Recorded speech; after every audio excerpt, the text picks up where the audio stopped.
పచ్చని పంట పొలాలకు కలకల్లాడే రాజకీయాలకు పేరుగాంచిన పశ్చిమ గోదావరి జిల్లాలో వైసీపీ శిబిరంలో ఒక్కసారిగా కుదుపు మొదలైంది. 9 ఏళ్లుగా పార్టీ జెండాను మోసిన సీనియర్ నేత పీవీఎల్ నరసింహరాజు అనూహ్యంగా వైసీపీకి రాజీనామా చేయడంతో ఉండి నియోజకవర్గంలో రాజకీయ వాతావరణం వేడెక్కింది. ఈ పరిణామం జిల్లా రాజకీయాల్లో సరికొత్త చర్చకు తెరతీసింది.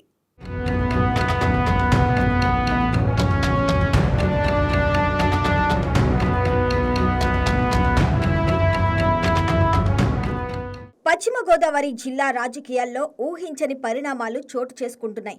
ఒకప్పుడు వైఎస్ఆర్ కాంగ్రెస్ పార్టీకి బలమైన కోటగా భావించిన ప్రాంతాల్లో ఇప్పుడు అసంతృప్తి స్వరాలు బహిరంగంగా వినిపిస్తున్నాయి.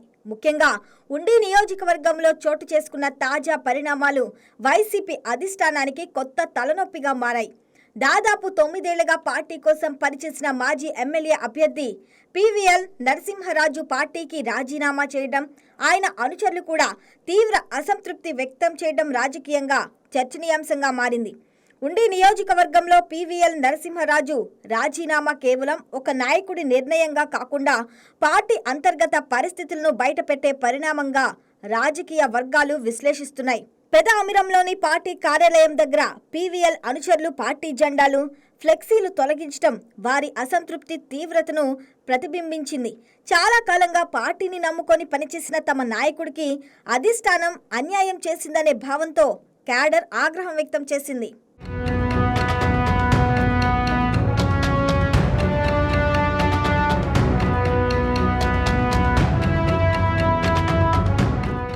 పీవీఎల్ నరసింహరాజు తన రాజకీయ ప్రయాణాన్ని గుర్తు చేసుకుంటూ 2017లో వైఎస్ జగన్ స్వయంగా తనను పార్టీలోకి ఆహ్వానించారని చెబుతున్నారు. అప్పటి నుంచి పార్టీ బలోపేతానికి కష్టపడ్డానని, 2 ఎన్నికల్లో ఉండి నుంచి పోటీ చేసి ఓడిపోయినా పార్టీని వదలలేదని ఆయన అంటున్నారు. గెలుపు రాకపోయినా కార్యకర్తలను కాపాడుతూ పార్టీని నిలబెట్టేందుకు శక్తి వంచన లేకుండా పనిచేశానని చెబుతున్న ఆయనకు ఇప్పుడు ఎదురైన పరిస్థితి తీవ్ర మనస్తాపానికి గురి చేసిందని ఆయన సన్నిహితులు చెబుతున్నారు. ఈ అసంతృప్తికి ప్రధాన కారణంగా నియోజకవర్గ ఇన్ఛార్జు మార్పునే పీవీఎల్ ప్రస్తావిస్తున్నారు. తనకు ఎలాంటి సమాచారం ఇవ్వకుండా, తన అభిప్రాయం కూడా అడగకుండా మంత్రి యోగేంద్ర కుమార్ను కొత్త నియోజకవర్గ ఇన్ఛార్జిగా నియమించడం తనను తీవ్రంగా బాధించిందని ఆయన ఆరోపిస్తున్నారు. పార్టీ కోసం ఏళ్లగా పనిచేసిన తనను పూర్తిగా పక్కన పెట్టి నిర్ణయం తీసుకోవడం వెనుక ఉన్న కారణాలపై కూడా ఆయన ప్రశ్నలు లేవనెత్తుతున్నారు. పీవీఎల్ వర్గీయుల వాదన ప్రకారం పార్టీ కోసం కష్టపడని వ్యక్తులను బాధ్యతలు అప్పగిస్తుండగా ఎన్నో ఏళ్లగా పనిచేసిన వారిని పట్టించుకోకపోవటం వల్లే ఈ పరిస్థితి వచ్చిందని అంటున్నారు. ఇదే విషయాన్ని పీవీఎల్ కూడా బహిరంగంగానే ప్రస్తావిస్తూ జిల్లాలో పార్టీ పరిస్థితి రోజు రోజుకు బలహీన పడుతుందని చెప్పారు. కొందరు డమ్మీ నాయకులు జిల్లా రాజకీయాలను నడిపిస్తున్నారని, వారి సూచనలతోనే అధిష్టానం తప్పుదోవ పడుతుందని ఆయన తీవ్ర విమర్శలు చేశారు. పీవీఎల్ చేసిన ఈ వ్యాఖ్యలపై వైసీపీ అధిష్టానం ఇప్పటి వరకు ఎలాంటి అధికారిక స్పందన ఇవ్వకపోవడం కూడా రాజకీయ చర్చకు దారితీసింది. పార్టీ నాయకత్వం మౌనం పాటిస్తుండటంతో అసంతృప్తి మరింత పెరిగే అవకాశం ఉందనే అభిప్రాయాలు వినిపిస్తున్నాయి.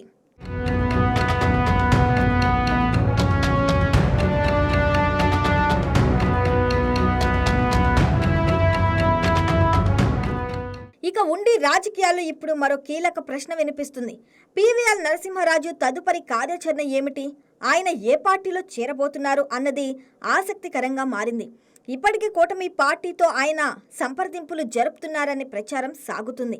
తెలుగుదేశం పార్టీ లేదా జనసేనలో చేరే అవకాశాలపై స్థానికంగా విస్తృత చర్చ జరుగుతుంది. అయితే దీనిపై పీవీఎల్ అధికారికంగా ఎలాంటి ప్రకటన చేయలేదు. వారంలో తన భవిష్యత్ కార్యాచరణ ప్రకటిస్తానని ఆయన చెప్పడంతో రాజకీయ వర్గాల దృష్టి ఇప్పుడు ఆయన నిర్ణయంపైనే నిలిచింది. పీవీఎల్ పార్టీని వీడటం వల్ల వైసీపీకి ఎంత మేర నష్టం జరుగుతుందనే అంశంపైన చర్చ సాగుతుంది. వరుసగా 2 ఎన్నికల్లో ఓడిపోయిన నాయకుడు కావటంతో ఎన్నికల పరంగా పెద్ద ప్రభావం ఉండకపోవచ్చని కొందరు భావిస్తుండగా, క్షేత్రస్థాయిలో ఆయనకు ఉన్న వ్యక్తిగత అనుచరవర్గం పార్టీని దెబ్బతీయొచ్చని మరికొందరు విశ్లేషిస్తున్నారు. ముఖ్యంగా గ్రామ స్థాయిలో కార్యకర్తలను సమీకరించే సామర్థ్యం ఉన్న నాయకుడు పార్టీని వీడితే ఆ ప్రభావం భవిష్యత్ ఎన్నికలపై పడే అవకాశాన్ని రాజకీయ పరిశీలకులు కొట్టిపారేయడం లేదు.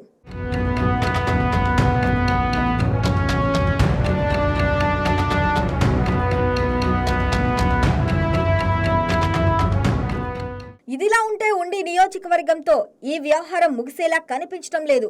పశ్చిమ గోదావరి జిల్లాలోని మరికొన్ని నియోజకవర్గాల్లో కూడా ఇన్ఛార్జీల మార్పుపై అధిష్టానం కసరత్తు చేస్తున్న ప్రచారం సాగుతుంది.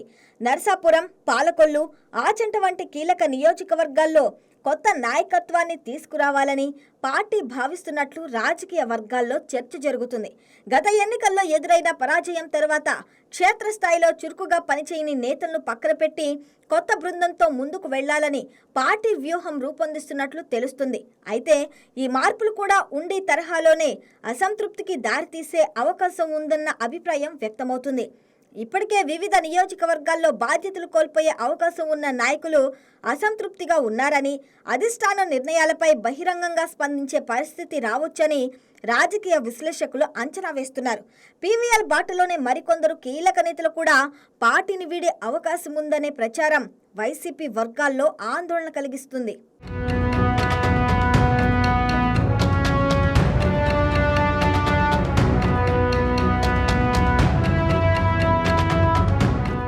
తాడేపల్లిగూడెం నియోజకవర్గంలో ఇన్ఛార్జి మార్పు తర్వాత కూడా అంతర్గత విభేదాలు పూర్తిగా సద్దుమణగలేదన్న చర్చ ఉంది.